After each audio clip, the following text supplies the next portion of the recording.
The Inter-Ministerial Committee on Land Reform will host the National Communal Land Tenure Summit tomorrow. Now, the summit comes on the back of public consultations on land administration and land tenure reform in communal areas. Now, there's been a call for communal land to be transferred back to its rightful owners. Joining me now for this conversation, especially ahead of that summit, is the Minister of Agriculture, Land Reform and Rural Development, Thoko Didiza, who is already in the province of Limpopo. Minister, good morning to you. Thank you so much for accommodating us. I can see you are a person in transit. Let's tackle the issue of this summit first, the importance of it.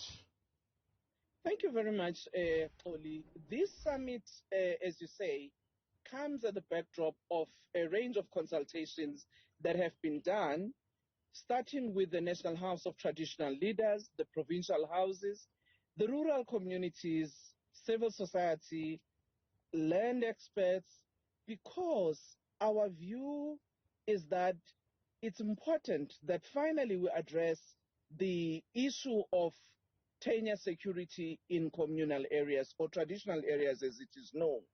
You would recall in 2018, there was a conference convened by both COGTA and the National House of Traditional Leaders, looking at a range of issues of their concern. And amongst them was this issue of communal land tenure, to say part of our land reform has been addressing the important question of land restitution, land redistribution. But as a country, we've actually not dealt with the 13% of land that was left as reserved after the promulgation of the 1913 Land Act. And as such, that land had continued to be under the custodianship of the state, even though the traditional leaders on a daily basis manages that land on behalf of their communities. Yeah, well, the Ingonyama Trust, Minister, immediately Yes. comes to mind, because viewers listening to you right now are going to say, so many people who live in that area that is managed under the Ingonyama Trust have suffered so much abuse. So, what is going to be the solution to easing their pain? Well, let me first say that Ingonyama Trust, it's one area, or rather one piece of land that impacts on communities under KwaZulu-Natal province. And if you look at the Ingonyama Trust Act, there's a schedule of those communities that has been put under as part of that trust. And as you know, in terms of the Trust Act, the trustee governs the land on behalf of the community, supported by Ingonyama Trust Board. And it's important for us to separate the issues. There has been issues about how the board has conducted its activities in assisting the trustee in managing that land. There has been issues that ended up in the courts of law, as you'd recall last year, that related to how the board has changed from PTO's permission to occupy, which was a norm of security of tenure, a certificate that persisted or rather was prevalent in communal areas across the country, where if people needed to develop in their areas, they would actually go and ask for the permission to occupy from the king. And under the Bantu Administration Act, that will then be endorsed by the magistrate, and people can then go to the bank to get finances and so on, which was a kind of assurance that this land indeed has been given to you. What then happened is that the Ingonyama Trust over the years, Trust Board rather, then converted the PTOs into leases. And this is what has been a bone of contention, to say that process of conversion was not done with consultation with communities living under Ingonyama Trust. In certain instances, the arguments that were brought by members of the community was that these leases are not only on land that is for development purposes, but even on residential land. So these are some of the issues that were ventilated in court, and the court actually made a particular determination on how this must be dealt with. As government, we acknowledge the responsibility that as, overseer of the custodianship, we should have done better in ensuring that processes on the governance of that land under Ingonyama Trust does not actually create tenure insecurity for the citizens. But that's just part one. You then have other communal areas in many parts of South Africa, which also requires better land administration and governance. What collectively traditional communities and their leaders have been raising is how long will we remain, children of the state, if I were to put it in a simple term. Yeah. Because even where in rural areas you need to have a development such as malls, as you might have seen them, there has to be a community participation to say, okay, we agreed that this developer must put up a mall, but after they've taken a resolution, they still have to confer with the Minister of Land Affairs to actually ask them that that portion of land be leased to this kind of developer. Yeah. And the role of the Minister of Land is to look as to whether the interests of the community are still going to be protected even with this development. So what the communities are calling for is, why are we having a different regime than people who are living in the cities? All right. So you've explained it very well, Minister, but Yes. You're not going to escape the Ingonyama Trust and the court ruling in particular, Minister, because that court ruling has spoken in favor of the community there. And so what people are looking for now is action, visible action that they can see, so that they are able to return some normalcy to their lives. It is an ANC election year. You are going to go around massaging these traditional leaders. The important thing here, Minister, is that communities need to be comfortable. The traditional leaders cannot rule the day when courts have ruled on the matter. Oli, I appreciate the concern you're raising because it is indeed valid.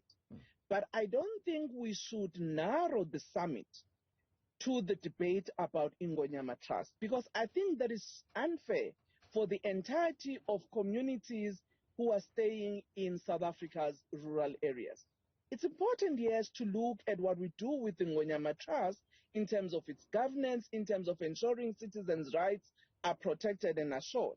That's why, as a state, one of the things we have done in terms of that court ruling, we have actually taken over the delegation from KwaZulu-Natal Department and the MEC of Kokta, which is one of the areas that was a board of contention on how we've actually managed that delegation. So we've taken it over. We've put administrative structures in place.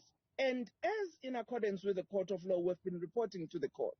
We wrote a letter to the Ingonyama Trust Board to say they need to comply with the court. One of the things that the court said was they need to return back the funds of those people from whom they have taken leasehold money. You know, as well as I do, that the Ingonyama Trust Board has actually appealed the matter on the court. And let's leave that legal process, because we will hear after that matter has been ventilated in court what it results to. But our concern is to ensure that the tenure security of all citizens in South Africa, including rural areas, are protected, including their tenure security is protected. Remember that the discussion in the summit includes all of these stakeholders. So it's not a discussion between government and Amakosi. It's discussion between government, rural communities, Amakosi, civil society, so that once and for all we can come up with a policy framework and legislation that deals with South Africa's communal land. A last element I want to Yes. explore with you, Minister, before I let you go, is what appears to be a worrying development, but you are here, you are the authority, you're going to confirm whether or not what we are hearing is indeed correct. There seems to be a suggestion that in the lead up to the policy conference of the ANC, in your documents, there appears to be a suggestion that you are going to leave the whole issue of land redistribution in the hands of those who are already owners in order to determine whether or not they give this piece of land to this person or not. Is that indeed true? What do these discussion documents say exactly about the next course of direction by government? It's not correct. You know, you'd recall that there has been a panel which was set up by President Ramaphosa from 2018, which gave its report in 2019, led by the late Dr. Vuyo Mahlatsi, that panel on land and agriculture, which was actually exploring what are the issues that impede our land redistribution process? What are the issues that are required to actually make sure that agriculture is inclusive and it allows for people who are historically disadvantaged? And in those issues, there are many areas that they raised that government needed to develop policy on. We have already done a lot of work in that regard. One of those was the concern about the transparency in land allocation. So we developed the beneficiary selection and land allocation policy, which state clearly who qualifies.